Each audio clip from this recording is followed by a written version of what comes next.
जानेवारी महिन्यामध्ये मालामाल करणारे भाजीपाला पिके STR ॲग्रिकोच यूट्यूब चॅनलमध्ये मी सखाराम राठोड आपल्या सगळ्यांचं स्वागत करतो। कृषी मित्रांनो, जानेवारी महिन्यामध्ये कोणकोणते भाजीपाला घेतले म्हणजे अधिकचे उत्पादन आपल्याला भेटू शकते या संदर्भात आपण आज सविस्तर पाहणार आहोत।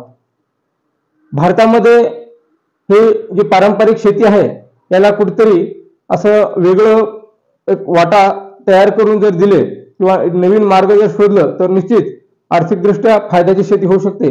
यासाठी जानेवारी महिन्यामध्ये आपल्या फायद्याचे कोणकोणते भाजीपाला पिके असू शकतात त्या संदर्भात बोलूया। कृषी मित्रांनो, जर आपण जानेवारी महिन्यामध्ये ज्या भाजीपाल्याचे नियोजन करणार आहे हे नक्कीच शेतकऱ्यांना मालामाल करण्यास किंवा आर्थिक मदत करण्यास मदत होईल हे मात्र नक्कीच।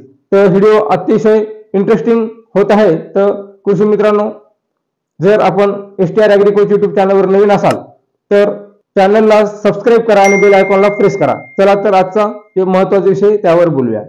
जे महत्त्वाचे पीक आहेत त्या संदर्भात नंबर 1 वर आहे गवार।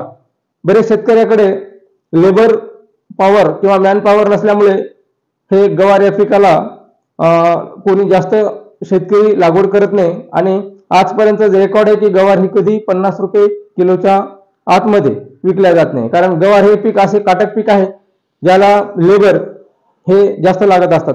ज्या घरामध्ये किंवा ज्या शेतकऱ्याच्या परिवारामध्ये 5-6 पेक्षा अधिक काम करण्यासारखे जर माणसं असतील तर गवार सारखे पिकं घेऊ शकतात, जेणेकरून गवारला प्रत्येक महिन्यामध्ये आणि चांगली मागणी असून रेट हे कधीही किती परिस्थिती खराब आली तरी 50 रुपयाच्या खाली येत नाही।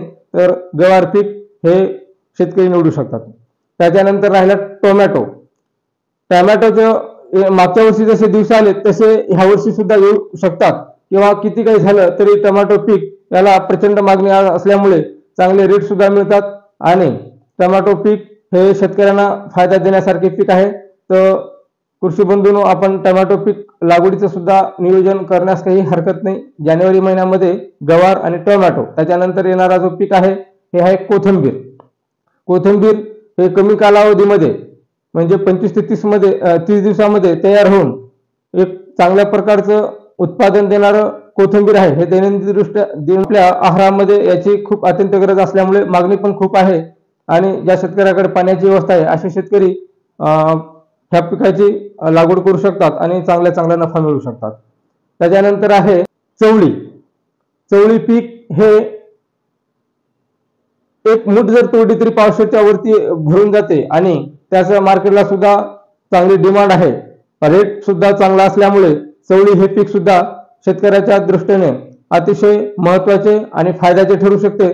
तर चवळी हे वेलवर्गीय किंवा वेलवर्गीय रूपात लावून एका वेलापासून चांगले उत्पन्न मिळते। जर एक मुठभर जर चवळी घेतली तरी ही अर्धा पावशेर पर्यंत भरते आणि उत्पन्नात चांगले येते, रेट सुद्धा चांगले आहे।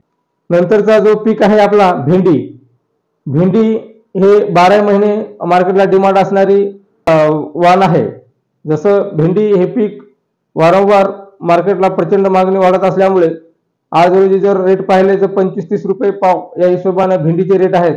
तर ज्या शेतकऱ्याकडे पाण्याची व्यवस्था आहे हे भेंडी लागवड करू शकतात। त्याच्यानंतरचा जो मार्केटला आणि जो जानेवारी महिन्यामध्ये लागवड करण्यासारखा जो पीक आहे हे मिरची।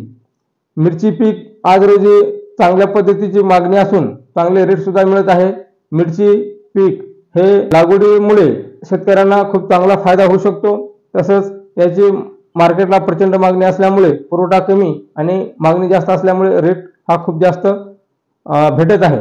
तरी शेतकरी बांधवांना हे जे मी 6 पिकं सांगितलेले आहे भाजीपाला, तर त्यापैकी आपल्या जमिनीमध्ये थोडं टप्प्याटप्प्याने किंवा 5-5, 10-10 गुंठे या हिशोबाने जर केलं तरी चांगल्यात चांगलं एक रोज दिवसाआड 2 ते 3 हजार रुपये येतील। या हिशोबानं आपण एक पिकाचं नियोजन करून वाफे किंवा टप्प्याटप्प्याने 1 एकरमध्ये 40 गुंठ्यामध्ये आपण प्रत्येकी वाटा व्यवस्थित जर विभागून दिलं आणि प्रत्येक भाजीपाला हा जानेवारी महिन्यामध्ये आपल्याला एक सारखा सोबत कसं येईल या हिशोबाने जर नियोजन केलं तर नक्कीच आपल्याला जानेवारी महिन्यातली ही जी पिकं आहेत फेब्रुवारी मार्च मध्ये चांगलं उत्पन्न देण्यास सुरुवात करेल आणि आपली आर्थिक बाजू ही बळकट होईल. तर कृषी मित्रांनो, व्हिडिओ कसा वाटला नक्की कमेंट करून सांगा आणि व्हिडिओ आवडल्यास लाईक नक्की करा आणि इतर शेतकरी बांधवांना सुद्धा शेअर करा, जेणेकरून त्यांना सुद्धा ह्या माहितीचा फायदा होईल.